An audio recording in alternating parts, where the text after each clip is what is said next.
കഴിഞ്ഞ കുറച്ച് ദിവസങ്ങൾക്ക് മുൻപാണ് MN എന്ന മഹേഷ് നാരായണൻ, മമ്മൂട്ടി, മോഹൻലാൽ ഒന്നിക്കാൻ പോകുന്ന ചിത്രത്തിന്റെ ഷൂട്ടിങ്ങിന് വേണ്ടി മോഹൻലാൽ ശ്രീലങ്കയിൽ എത്തിയത്. ശ്രീലങ്കയിൽ മോഹൻലാലിന് ഗംഭീര സ്വീകരണമാണ് ലഭിച്ചത്. പാർലമെന്റിലൊക്കെ മോഹൻലാലിനെ എത്തിക്കുകയും സ്വാഗതം ചെയ്യുകയും ഒക്കെ ചെയ്തു. ഇതൊക്കെ വലിയ വാർത്തയായപ്പോൾ ഇപ്പോഴിതാ ഈ ചിത്രത്തിന്റെ ശ്രീലങ്കൻ ഷെഡ്യൂളും പൂർത്തിയായി കഴിഞ്ഞു. ശ്രീലങ്കൻ ഷെഡ്യൂൾ കംപ്ലീറ്റ് ആയി എന്നുള്ള വിവരങ്ങൾ പങ്കുവച്ചുകൊണ്ട് ക്രൂവിനൊപ്പമുള്ള ചിത്രം പുറത്തു വരികയും ചെയ്തു. കഴിഞ്ഞ ദിവസം തന്നെ മോഹൻലാലും കുഞ്ചാക്കോനും ഒന്നിക്കുന്ന ഷെഡ്യൂളുകളൊക്കെയാണ് അവിടെ കഴിഞ്ഞിരിക്കുന്നത്. ഇനി മോഹൻലാൽ ഏതിലേക്കായിരിക്കും കടക്കാൻ പോകുന്നത് എന്നതിന്റെ ഒരു ആകാംക്ഷയിലാണ് ഓരോ ആരാധകരും പ്രേക്ഷകരുമല്ല. മോഹൻലാലിന് നിരവധി ചിത്രങ്ങളുടെ കമ്മിറ്റ്മെന്റുകളുണ്ട്. അതുകൂടാതെ നിരവധി ചിത്രങ്ങൾ പ്രഖ്യാപിക്കാനുമുണ്ട്. ഇതുവരെയും ഒഫീഷ്യലായ ഒരു മുഴുനില ചിത്രം മോഹൻലാലിന്റേതായി പ്രഖ്യാപിച്ചിട്ടില്ല എന്നത് കൗതുകരമാണ്. സാധാരണ ഇത് പ്രഖ്യാപിക്കുകയും അതിലേക്ക് കടക്കുകയുമാണല്ലോ ചെയ്യാറുള്ളത്. എന്നാൽ ഇപ്പോൾ ഒരു ദൃശ്യം 3 മാത്രമേ ഉള്ളൂ അവർ മാസങ്ങൾക്ക് മുമ്പേ പ്രഖ്യാപിച്ചത്. അതിലേക്ക് കടന്നിട്ടുമില്ല. എന്നാൽ ഇനി അതിലേക്കാണ് കടക്കാൻ പോകുന്നത് എന്ന ചില സൂചനകൾ നമ്മുടെ മുന്നിലേക്ക് എത്തുകയും ചെയ്തു. ദൃശ്യം 3 ബോളിവുഡ് ചെയ്യുന്നതിന് മുമ്പേ നമ്മൾ ചെയ്യാൻ പോകുന്നു എന്ന വിവരങ്ങൾ കഴിഞ്ഞ ദിവസങ്ങളിലെ ഒരു സൂചനയെ നമുക്ക് ലഭിച്ചു. ഏതാണ്ട് 45 ദിവസത്തെ ഷൂട്ടിംഗ് പ്ലാനുകളൊക്കെ പ്ലാൻ ചെയ്തുകൊണ്ട് ചിത്രത്തിന്റെ ഷൂട്ടിംഗ് വേഗം തീർത്ത്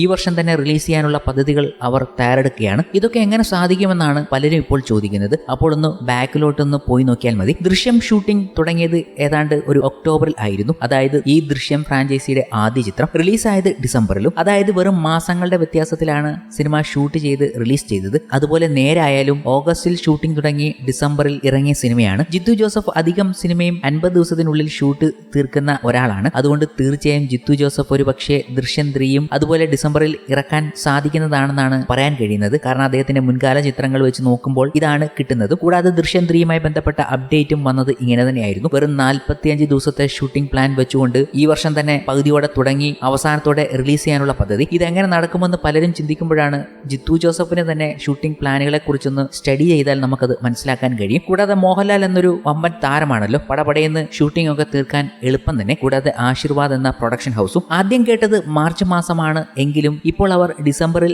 റിലീസ് ചെയ്യാൻ നോക്കുന്നുണ്ട് എന്നും പറയുന്നു. എന്തായാലും നല്ല തിരക്ക് പിടിച്ചാണ് സംഭവം നടക്കാൻ പോകുന്നത്. ഈ ബോളിവുഡിന്റെ പ്രശ്നം കാരണമാണോ ഇത്ര തിരക്ക് പിടിച്ച് ഷൂട്ടിംഗ് ചെയ്യുന്നത് എന്നും പ്രേക്ഷകർ ചോദിക്കുന്നുണ്ട്. റൈറ്റ് വിൽക്കാൻ വേണ്ടിയാണോ അതോ ഹിന്ദിയിൽ അവർ ഇറക്കും മുൻപ് ഇറക്കാനാണോ എന്നും അറിയില്ല. ഈ പല ചോദ്യങ്ങളും പ്രേക്ഷകർ ചോദിക്കുകയാണ്. മിക്കവാറും അവർ നമ്മുടെ കഥയും കൊണ്ട് തന്നെ പോകും. പാൻ ഇന്ത്യൻ സിനിമയായി ഇറക്കാൻ സാധിക്കുന്ന ഒരു സിനിമയാണ്. ആന്റണി പെരുമ്പാർ ബുദ്ധിയിൽ കളിക്കുമെന്ന് വിചാരിക്കാം. കാരണം ദൃശ്യം 2 എന്ന ചിത്രം ബോളിവുഡിൽ നേടിയ കളക്ഷൻ അത്രയ്ക്ക് ഞെട്ടിപ്പിക്കുന്നതായിരുന്നു. ഏതാണ്ട് 50-70 കോടിയുടെ ബജറ്റിൽ ഇറങ്ങിയ ചിത്രം ബോളിവുഡ് ബോക്സ് ഓഫീസിൽ 345 കോടിയാണ് നേടിയത്. ഈ ഒരു സ്വപ്ന നേട്ടം ശരിക്കും നമ്മുടെ മലയാളത്തെ ഞെട്ടിപ്പിക്കുന്നതായിരുന്നു. കാരണം ഒറിജിനൽ മലയാളത്തിന്റെ സംഭവം ബോളിവുഡിൽ കൊണ്ടുപോയി കോടികൾ നേടുന്നു. റൈറ്റ്സ് പോലും ഇത്രയും തുകയ്ക്കായിരിക്കത്തില്ല ആശീർവാദും ആന്റണി പെരുമ്പാറൊക്കെ കൊടുത്തത്. അതുകൊണ്ട് പുതിയ വല്ല പ്ലാനുകൾ ചിന്തിക്കുന്നുണ്ടോ അതോ മലയാളത്തിന്റെ ദൃശ്യം 3 എന്നത് പാനിൽ ലെവലിലേക്ക് എത്തിക്കാൻ നോക്കുന്നുണ്ടോ എന്നൊന്നും ഇപ്പോൾ പറയാൻ കഴിയുന്നില്ല. ബുദ്ധിയോടെ ആന്റണി പെരുമ്പാർ കളിക്കുമെന്ന് തന്നെയാണ് പല മൂവി അനലിസ്റ്റുകളും ഇപ്പോൾ ചർച്ചയ്ക്ക് വെച്ചിരിക്കുന്നത്. തീർച്ചയായും ജിത്തുവിന്റെ സിനിമകളുടെ നട്ടെല്ല് തിരക്കഥ തന്നെയാണ്. ഇത്തവണയും